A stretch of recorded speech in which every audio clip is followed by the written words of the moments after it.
let's go ahead and get started. Pulled some cards from Sandra Ann Taylor's Energy Oracle deck and pulled from a few of Doreen Virtue's decks, her magical messages from the fairies, saints and angels, and the romance angels. I did pray over the cards, shuffled them, and went ahead and laid them out to speed things up in order to expedite the readings for everyone. So the first card we have is Adjacent Possibilities. If you look at the card, there's a number of doors that are open. So I'm getting that for a number of you, you have a lot of unconsidered options right now with regards to your situation. I get that a lot of you are staying stuck in an unhappy place out of, habit. And even some are, out of fear and worry, and some just out of, not considering those options, not even thinking that there is an option for you to get yourself out of it. They're saying for some of you, this is a situation at work. So for some of you, you've had some conflict come up at work. Conflict with coworkers, conflict with your supervisor. And it's really making you doubt even wanting to continue to be employed there, questioning the ethics, morale, and the intentions of your leadership, your supervisors, your peers. And what they're saying is to consider all options, listen to that intuitive guidance that you're getting, because there are a number of options for you. Because I get for those of you in this situation, you're thinking that the only option for you is to leave the company and go get a new job, where they're saying that there are some other options for you. There are ways that you could resolve this conflict. So pray, meditate, listen to that intuitive guidance, the nudges, the signs that you're receiving, because they are working to help you come up with those other ideas that you've not considered, to come up with the best outcome that's suited for you. And for some of you, I get that this is a conflict with your partner.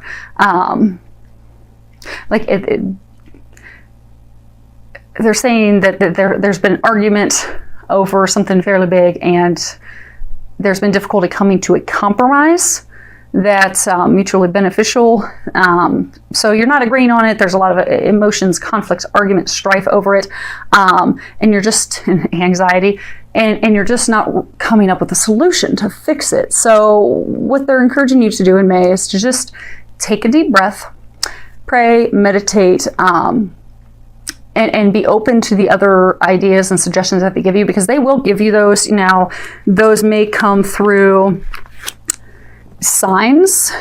Those may come, then the signs may be you overhear a conversation, maybe something in a song. It may be a constant thought that keeps coming to you repeatedly. And that's their sign, their messages that they're giving you to give you that method to fix and resolve everything. So they're encouraging you to listen to that in the month of May, because it will go ahead and resolve the situation, and it will remove your anxiety.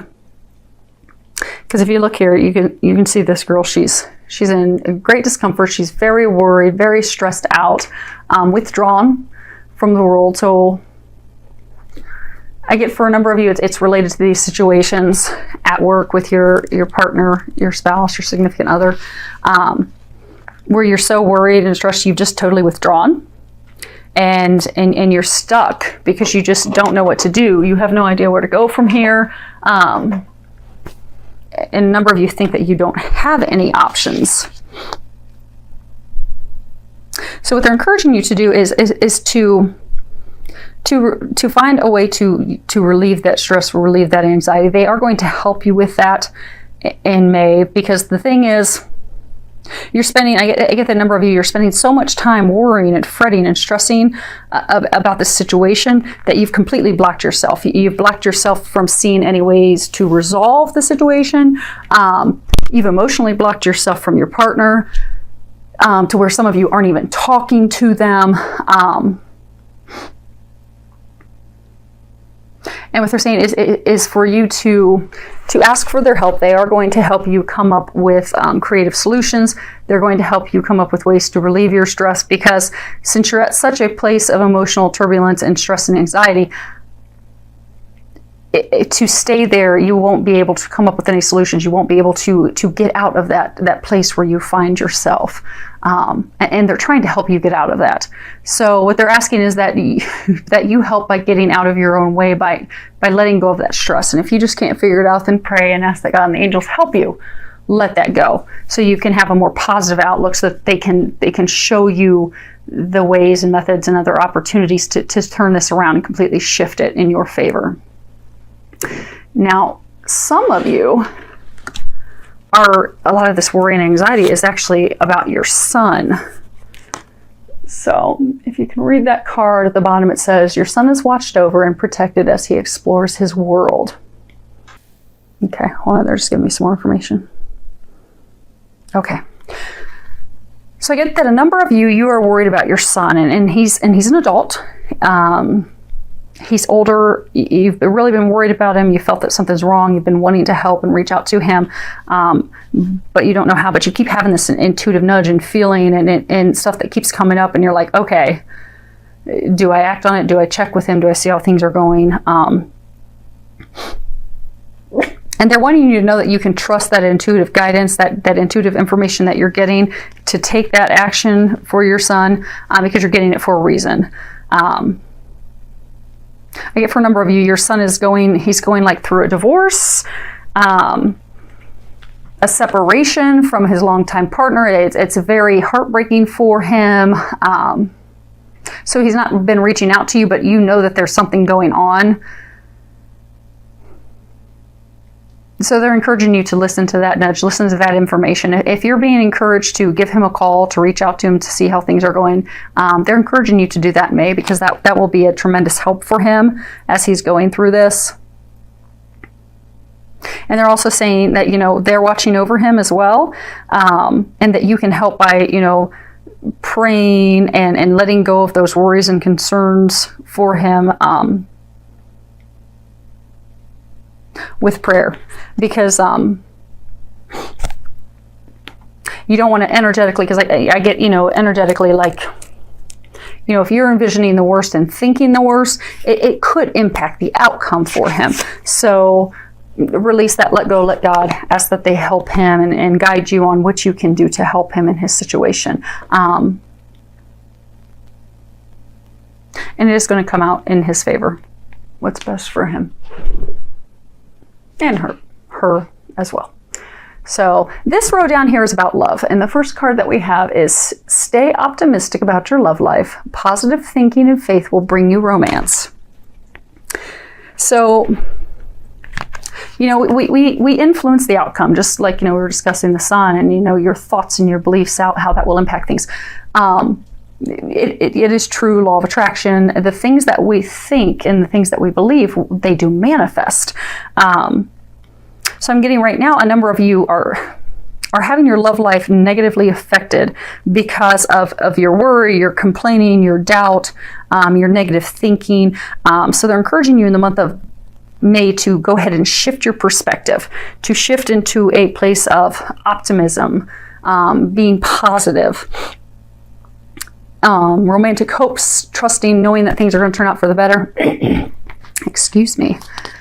Because you really are impacting your love life. So for those of you that, are in the marriage and it's been or in the long-term relationship that's been very stressed for a long time, I get that you're to the point where you're just so frustrated and wondering, is this ever going to shift and turn around for the better? Am I going to be stuck in this unhappiness, this argumentative state for forever? And that's why you continue to be in that state. So they're encouraging you to shift to your perspective, to be of faith in knowing that, okay, things are turning the corner now. Things are going to get better now. We're going to start to enjoy each other again. That spark's going to be reignited. We're going to be connecting again and loving each other again. Because by shifting that perspective and being positive and optimistic about it, you will notice a shift and a change. And you'll also notice yourself wanting to do things for your partner, because like right now I get a number of you to state you don't want to do anything for them. You don't want to have anything to do with them. You don't want to see them. You don't want to talk to them. You're just over it. So when you shift your perspective and you shift to a more optimistic, positive place, you'll be a little more open to buying them flowers, to taking them out on a date, to doing something kind for them. And it all begins with a shift in your perspective. Shifting to something positive. Now, for some of you that are single, the same thing. You know, I get the number of you, your thoughts are, okay, I'm never going to meet the one, I'm going to be alone forever, and woe is me, and oh, I'm going to be a crazy cat lady with 60 cats, and oh, this is just horrible. Well, that's what you're energetically drawing into yourself. Same thing. Shift your thoughts. Shift your thoughts to knowing, oh, I am going to meet the perfect partner. I am going to meet my soulmate. I'm going to meet the love bug of my life. And that's what will happen. And for some of you, you know, do a visualization board, do a list, and let go and let God know that it's going to come true. Now, when you do your visualization board, don't go into a ton of detail like this, let go of control issues. You know, when you do your list of, okay, here's the things I desire in a mate. You know, don't go into a ton of detail saying, okay, she's got to be 5'2", she's got to have blonde hair, a double D chest, green eyes, she has to have the voice of an opera singer, she has to have this type of career field. Because what you're doing is you're pushing out the perfect mate, the perfect partner that they have for you. Instead, when you're putting, it's good to put a list together of here's the things that I desire in a mate. But don't get so detailed that perfect divine other half, the best partner for you is blocked out, because that's not the detailed list that you had. So good to have expectations, put a list together. Just don't try to control every little aspect, because then you'll also be blocking yourself from bringing in that mate, that partner that you desire. So they are trying to encourage you to do that in May. So let's see here. The other piece with the letting go of your control issues. I'll raise this up, see if you can read the bottom of it. Allow the situation to unfold naturally. And that's tied for those of you that are trying to control every little aspect. But also for some of you, so, you know, things aren't going so well. And, you know, maybe when he came home from work, he helped you, you know, make dinner for the kids and clean up the house, but he didn't bring you flowers. You wanted him to bring you flowers for the argument that the two of you had the night before. So since he didn't bring you flowers, well, you're furious. So they're saying, don't throw the baby out with the bathwater. He's making an effort. He's trying. It's not exactly what you envisioned, but he's making an effort. So just let the situation unfold and be thankful for the things that he does. And vice versa. You know, if you're a guy and you've had an argument with your lady and she comes home and she does something, it's, you know, be thankful for the things that are being done, and don't let yourself block improving that love, that relationship, that partnership, because it's not exactly how you envisioned. Or for those of you that are single, because it's not the exact person in this uber detail of exactly what you're wanting in the person, because sometimes your prayers are answered differently than we envision. And if we let go of control, we let go and we let God, and we just let it unfold in its divine, perfect way, we will, most of the time, 99.999%, realize it's so much better than what we could have ever envisioned anyhow. So they're encouraging you in May to let go. And the last card, this is a card I was asking them, you know, how can you improve your love life in the month of May? And the card Move came up. So what they're saying is, in the month of May, you can improve your love life. You can bring that spark back. You can bring that joy, that bliss, that connection back by moving your body, by doing something.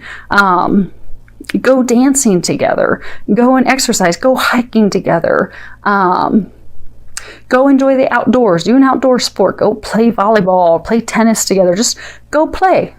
Go and have fun together, because that's going to shift your mood. It's going to shift their mood. It's going to get you into more of a positive place, which ultimately will get you in more of an open, loving place where you're receptive to love. You're receptive to that connection. You're receptive to each other, which will help shift things for you.